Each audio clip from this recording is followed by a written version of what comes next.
Good morning, everyone. I am Jack Madrid, and welcome to Industry Beacon, where we feature the industry's tech titans shaping our future.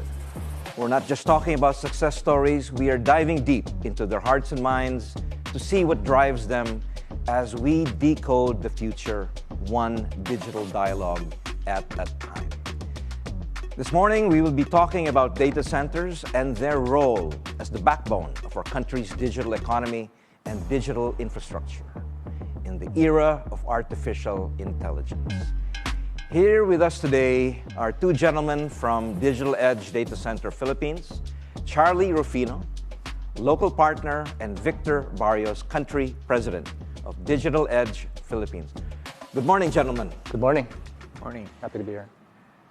So, Charlie and Victor, we have a very important topic today, but the first thing I want to ask is from Charlie. You are well known, Charlie, as the builder of and developer of office buildings, especially for the BPO industry in the BGC through your Neo properties. What are you doing in data centers, Charlie? Good question, Jack. Well, actually, digital infrastructure is part of the real estate set. It's an asset class by itself. And by the way, it is the most important asset class right now in terms of attractiveness because data, as they say, is the new oil. So we're into this because we want very much to be part of the digital transformation of any economy as it moves forward. And we think we're in the right spot today. That's a great answer. Perhaps we can inform the audience a little bit about the role and importance of data centers in the country and what advantages do they bring to the Philippine economy. So, Victor, would you like to comment on that? Sure. Data centers are a strategic enabler of our country's transformation into a fully digital and modern economy. And it's grounded in the premise that the internet lives in our data centers.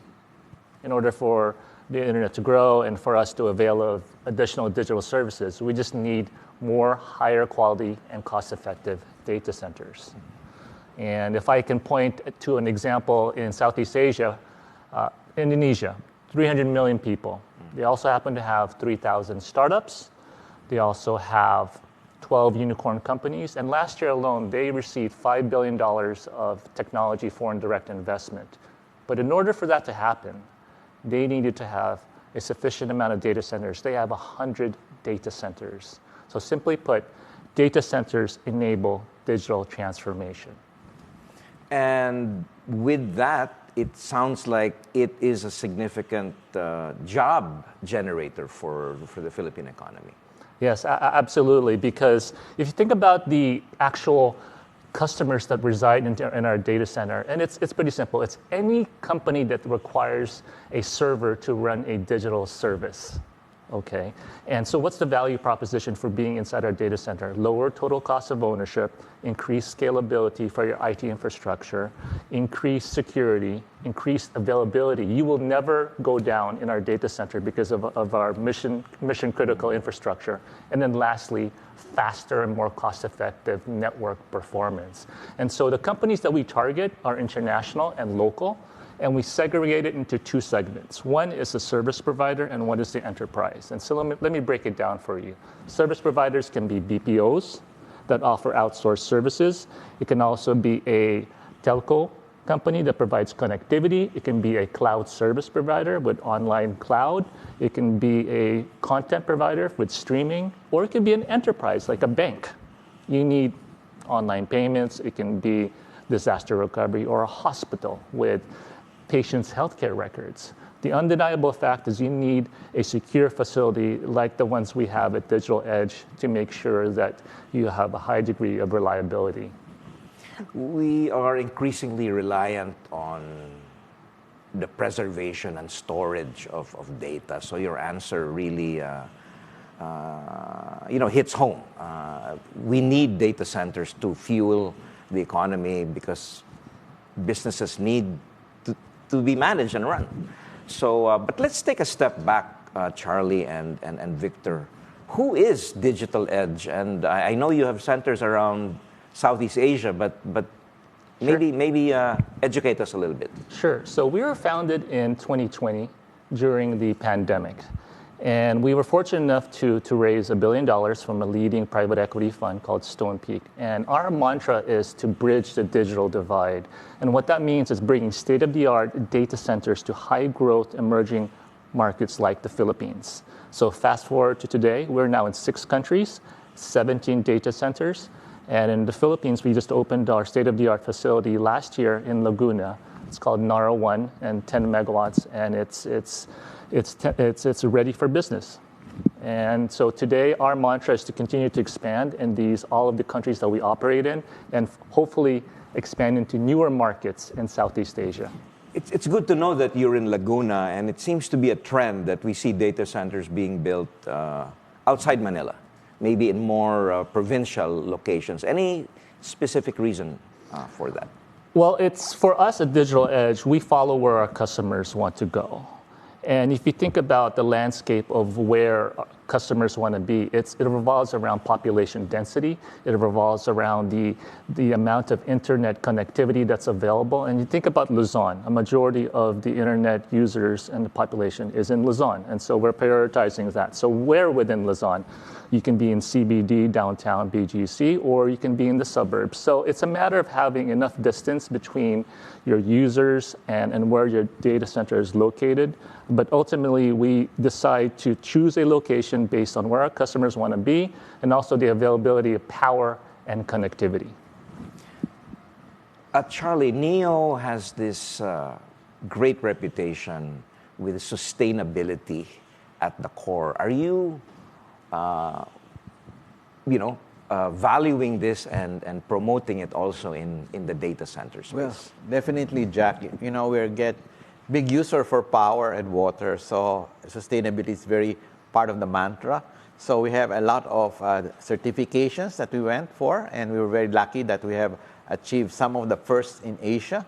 And I think Vic knows that we have already a LEED Gold, so it's the first for a data center here. And we also got some very special certifications. We're very unique, and Vic can address that more. So this certification is called TIA 942C, and it's the first in all of Asia. And what it does is gives our customers the peace of mind that we have been designed and will operate it with the highest degree of reliability and redundancy. So in a country like the Philippines or even Indonesia, known for its not so consistent power supply and high energy costs, yep. This is important. What percentage of your energy needs are from renewable? So Jack, I'm happy to say that we have a roadmap to becoming 100% renewable in the short term. I think within 2 years, we already have a plan in place, at least in the Philippines. And it's consistent with our targets for the entire Digital Edge family that we want to be carbon neutral by the year 2030. Oh, that's really impressive and great to hear. Let's switch gears here a little bit. A lot of people are talking about AI, these days. What are some of the market trends you see, Victor, Sure. around AI and in the context of data centers? How do you see AI influencing demand for the business? Sure. AI is just transformational, as you know. When at the advent of the internet age with the browser, you had knowledge at your fingertips. But now, with the advent of the AI age, you have expertise at your fingertips. But the challenge with AI, as you've read the headlines, that they consume a tremendous amount of power. And let me put it in context, okay? Our unit economics in the data center space revolves around how much power you use per rack, okay? I grew up in Silicon Valley, and in early 2000, the amount of power you need for a rack in Silicon Valley was only 2 kVA per cabinet, okay? Now for AI, 120 kVA per cabinet. So that's 60-time increase over the last 24 years, okay?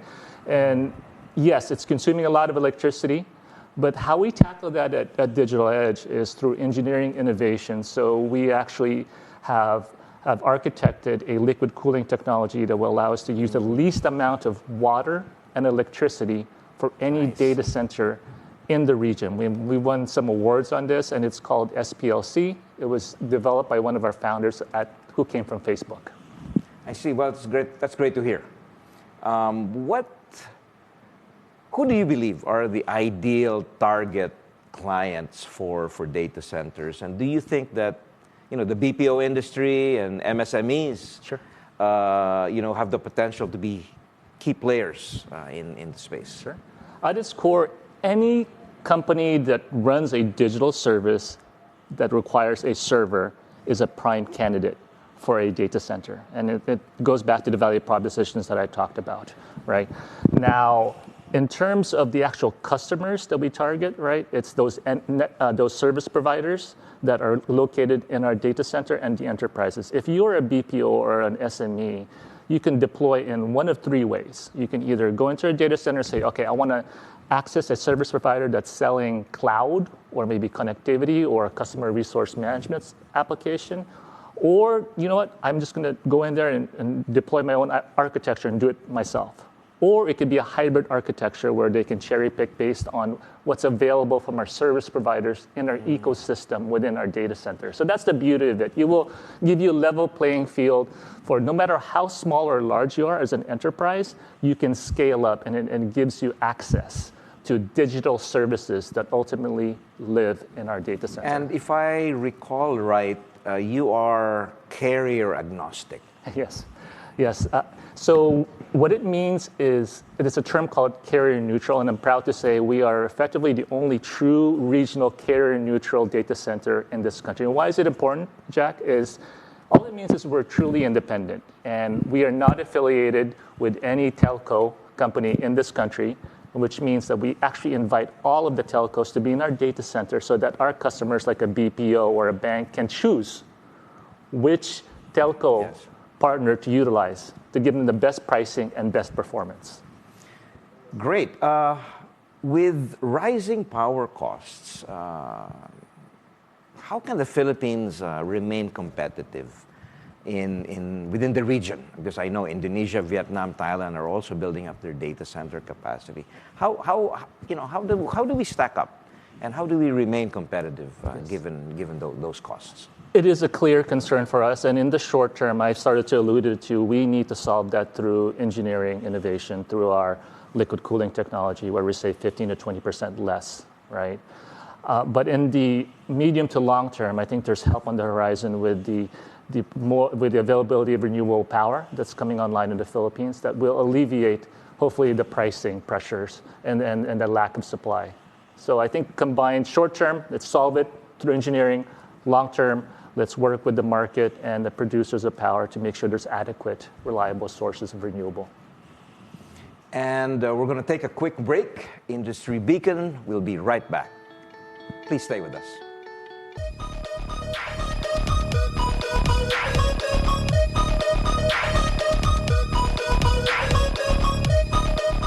At BNC, morning means business. The numbers and the stories that drive the economy and shape the world on Basis Points. Weekdays, 9:30 a.m. Cultivate a growth mindset and see where your finances is taking you on Follow the Money. Weekdays, 10:30 a.m. The stories behind successful micro, small, and medium enterprises on Pathways to Success. Weekdays, 11 a.m. Sit down with the trailblazers, the disruptors, and the titans of the industry on Industry Beacon. Weekdays, 11:30 a.m. Business as usual every morning. Only on BNC, the Billionario News Channel. How would you like to see our problems with Pogos end? And the Pogos. Would you consider running for office in the future? It would be hypocrisy to say no. At that time, how much was your first pay? If I'm not mistaken, it was like $120 per week. Oh, wow. So before we say goodbye to you, you can take off your sunglasses so people can see you better. Always stay at the forefront.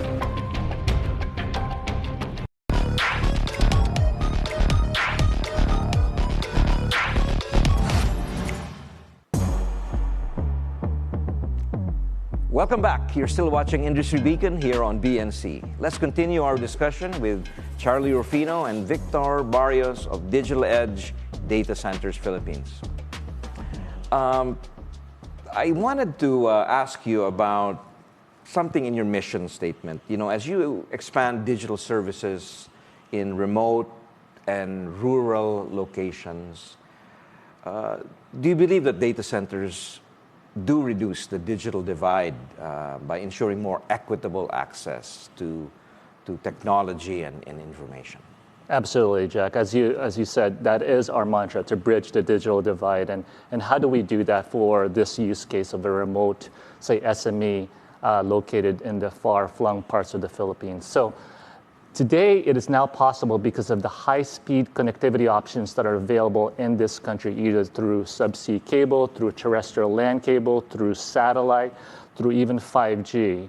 And so it would allow this, say, small business owner, say in the corner of Palawan that runs an Airbnb, can then set up a Starlink satellite and connect to our data center in Laguna and access his or her choice of digital applications, whether it be a customer relationship management software, an online booking platform, or a digital marketing platform. So it empowers them and gives them access at extremely fast speeds. So it's changing businesses, but more importantly, it's changing lives in these remote rural locations as far as accessibility to these services that are inside our data center.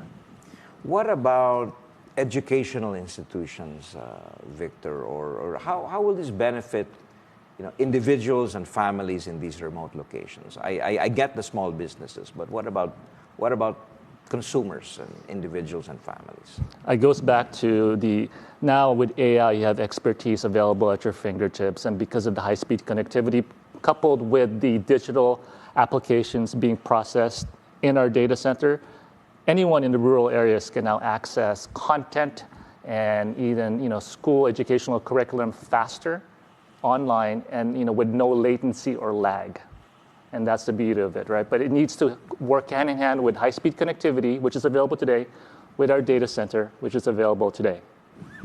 I see. So what would be, after Laguna is fully operational and stable, what are the next plans for Digital Edge in the Philippines? We are very much committed to developing this country, as I mentioned in opening statements, that we want the country to become fully digital in a modern economy. And as part of that, we are always looking at a roadmap to build our second and third data centers here in the Philippines.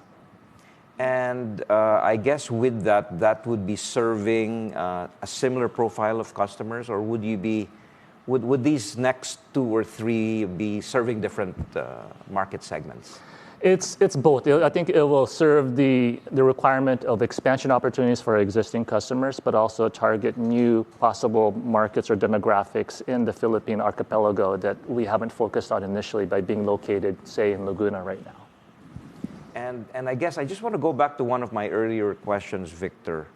It sounds like the Philippines is still in a relatively nascent stage compared to maybe some of our neighbors.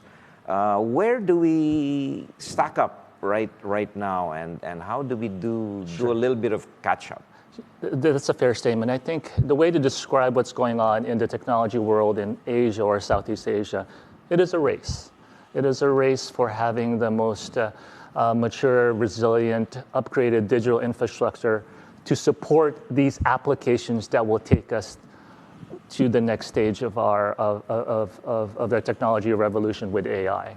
So you have other countries that are a little bit more progressive in allowing more investment and more and more data centers coming into the market. The Philippines is still early on, but then the promise is there. You're starting to see a lot more operators looking to expand into the Philippines. You have the renewable power, you have the connectivity, but more importantly, we have the eyeballs and we have the population that will help drive the demand and hopefully will catapult us into the next phase of our development. I guess my next question maybe can be for both of you. Is there specific government support that operators like you need to continue this drive for growth? Sure. Maybe I can start and you can chime in, CSR. But for us, since we were an early mover into the Philippine data center market as far as being a regional data center operator. We've always been partnering with all stakeholders in this country, and that is the government sector, that is the electricity sector, that's even our actual customers, right? So we had to educate everyone on the importance of data centers, how it works, and what it would take to actually drive it to the next level of availability and redundancy for the entire country. So simply put, we have been an open book in sharing what we know in other markets, and so far everyone has been receptive to talking to us. Do you agree? Well, just wanted to add that early on, we built the project in Laguna Techno Park. So during COVID, and we had to get our government incentives. So we're very happy that we finally got a category under the Board of Investments. So it's quite a learning curve for both us, for me as a local partner, and also for the government. So we did have a lot of people come to the center, and I think the reception has been very good, and we're happy to partner and look forward to more ease of doing business in the Philippines. Yes. I really admire your energy, Charlie. I know you have, you're juggling several things. I don't really know how you do it, but I really, I really admire it, and hope you continue plodding away. Thank you, Jack. In the years to come. And that's it for today's show. I am Jack Madrid. Thank you so much to our valued guests, Charlie Rufino and Victor Barrios, for sharing your perspectives with us. For more enlightening discussions on Industry Beacon, you can catch BNC on Free TV Channel 31 and on Signal Channel 24. Thanks for watching BNC, the Billionario News Channel, always on top.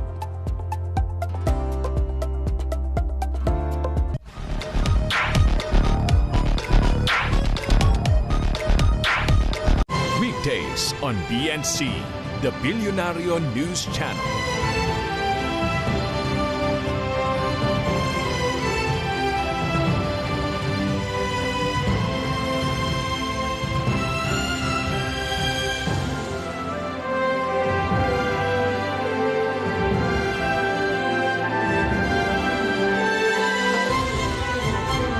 BNC, the Billionario News Channel, always on top.